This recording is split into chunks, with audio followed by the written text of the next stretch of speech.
Hello everyone, welcome back to study central. इस video में हम लोग स्टार्ट करने वाले हैं बिजनेस एनवायरनमेंट का नेक्स्ट टॉपिक, वो है लिबरलाइजेशन। लास्ट की वीडियो में हमने प्राइवेटाइजेशन कंप्लीट कर लिया था। अगर आपने नहीं देखा है तो मैंने डिस्क्रिप्शन में लिंक दे दिया है, आप जाके चेक कर सकते हैं।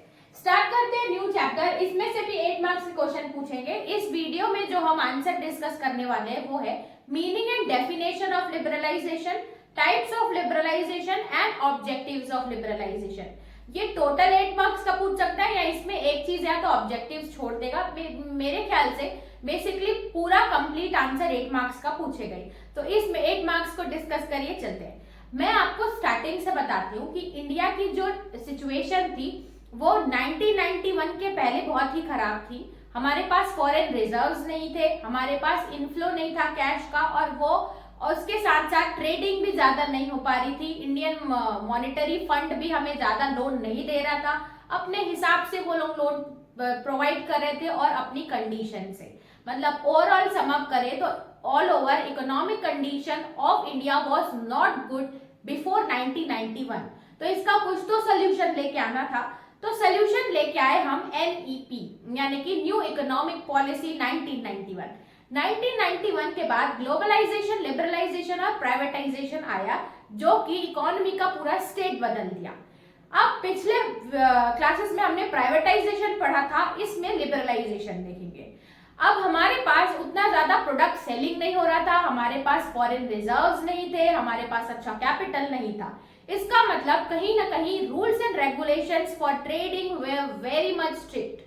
रूल्स एंड रेगुलेशन तो उनको लिबरल करना था। लिबरल यानी कि इजी, चाहे वो इंटरनल ट्रेड हो यानी कि विद इन द कंट्री या डोमेस्टिकली ट्रेडिंग करे, उसमें भी रूल्स एंड रेगुलेशंस को इजी करना था। और अगर हम फॉरेन ट्रेड कर रहे हैं तो भी हमें रूल्स एंड रेगुलेशंस को इजी करना था। इसीलिए हम लेके आए लिबरलाइजेशन। लिबरलाइजेशन की मीनिंग अलग अलग सेंस में या अलग अलग लोगों के लिए अलग होती है, लेकिन इंडियन के कॉन्टेक्स्ट में या इकोनॉमी के कॉन्टेक्स्ट में बोले तो इसमें डी रेगुलेशन बोलते हैं, यानी कि जो रूल्स एंड रेगुलेशंस थे उनको फिर से चेंज कर दिया गया और इजी कर दिया गया in terms of trading with in the country and out of the, या इंटरनेशनली ये बोल सकते हैं। ठीक है, तो ये मैंने दिया आपको ओवरव्यू, आपको लिबरलाइजेशन समझ में आ गया होगा। तो देखते हैं अब बुक क्या बोलती है। स्टार्टिंग करेंगे कि सम कंसीडर। अब अलग अलग मीनिंग है मीनिंग ऑफ लिबरलाइजेशन। कुछ इसको मरली एक डीरेगुलेशन बोलते हैं, यानी कि रूल्स एंड रेगुलेशंस का चेंज होना, या अगर हम लोग इन कंटेक्स्ट ऑफ इंडिया देखें, इंडिया के टर्म्स में बात करें तो डीरेगुलेशन मेजर्स टू रिमूव। इसका मतलब होता है कि ये डीरेगुलेशन मेजर्स हैं ताकि हम रिस्ट्रिक्शंस और रेगुलेशन, जो कि ट्रेडिंग पे स्ट्रिक्ट रूल्स एंड रेगुलेशंस या रिस्ट्रिक्शंस लगे थे, उसको हटाए। To encourage free play of market forces, यानी कि डिमांड, सप्लाई, ट्रेडिंग ये सब फ्रीली हो सके, इसीलिए रिस्ट्रिक्शंस को हटाने को हम लिबरलाइजेशन बोलते हैं। इसके साथ साथ आपको डेफिनेशन भी पूछेगा क्वेश्चन में, तो ये याद रखना कि मीनिंग जब आप लिखते हैं तो आप अपने लैंग्वेज में लिख सकते हैं, लेकिन जब भी आप डेफिनेशन लिखेंगे आपको उसमें राइटर का नाम मेंशन करना जरूरी है। मैंने एक यहाँ पे डेफिनेशन लिखी है, ये मुझे इजी लगी। अगर आपके पास और इजी होगी तो वो आप इसमें लेके लिख सकते हैं। राइटर का नाम लिखना जरूरी है when it comes to definition. Start करते हैं। Liberalisation refers to a state of economy. ये एक स्टेट ऑफ इकोनॉमी है हैविंग एब्सेंस ऑफ रेगुलेशंस, जहां पे रूल्स एंड रेगुलेशन नहीं है, हैविंग एब्सेंस ऑफ रेगुलेशन और कंट्रोल भी नहीं है, so as to encourage competition, ताकि कंपटीशन इंक्रीज हो पाए। ये किसने लिखी है?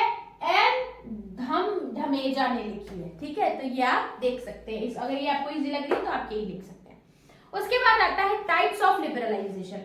2 टाइप्स के लिबरलाइजेशन है। अब रूल्स रेगुलेशन हम 2 जगह ही तो इजी कर सकते हैं, या अगर हम लोग ट्रेडिंग कर रहे हैं डोमेस्टिकली तो डोमेस्टिक मार्केट में रूल्स एंड रेगुलेशंस को इजी करना है, यानी कि लिबरलाइजेशन लेके आना है, या हम लोग इंटरनेशनली कर रहे हैं तो वहां पे हमें रूल्स एंड रेगुलेशंस को इजी करना है। तो 2 होते हैं, पहला होता है internal liberalisation, next one is external liberalisation. Internal liberalisation को डोमेस्टिक लिबरलाइजेशन भी बोला जाता है। इंटरनल लिबरलाइजेशन का मतलब होता है कि अगर India within the boundary of India trading अगर हो रही है from one state to another, और उसमें रूल्स एंड रेगुलेशंस को बहुत ही लो कर दिया गया है या हटा दिया गया है, प्रोसेस को लिबरल कर दिया गया है, that is internal liberalization. Act of reducing regulation, regulation को कम करना, regarding business activity, business activity से कंसर्न विद कौन सी economy, domestic economy within the country, ठीक है। नेक्स्ट आता है एक्सटर्नल, एक्सटर्नल लिबरलाइजेशन मतलब इंटरनेशनली, तो वही इट इज कंसर्न विद हम रूल्स एंड रेगुलेशन को कंट्रोल कर रहे हैं, relaxing controls on international flow of goods, internationally flow of goods हो रहा है तो उसमें रूल्स एंड रेगुलेशंस को कम करने को हम लोग एक्सटर्नल लिबरलाइजेशन बोलते हैं, ठीक है।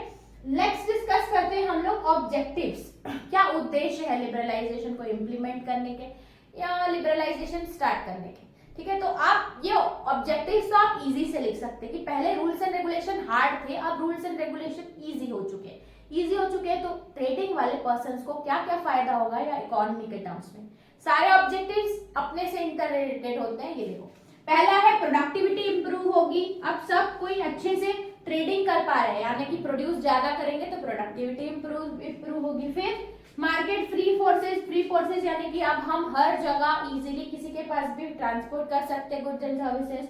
फिर एक्सपोर्ट को प्रमोट करेगा ये, टू प्रमोट एक्सपोर्ट, ये भी हमारे एक ऑब्जेक्टिव्स है।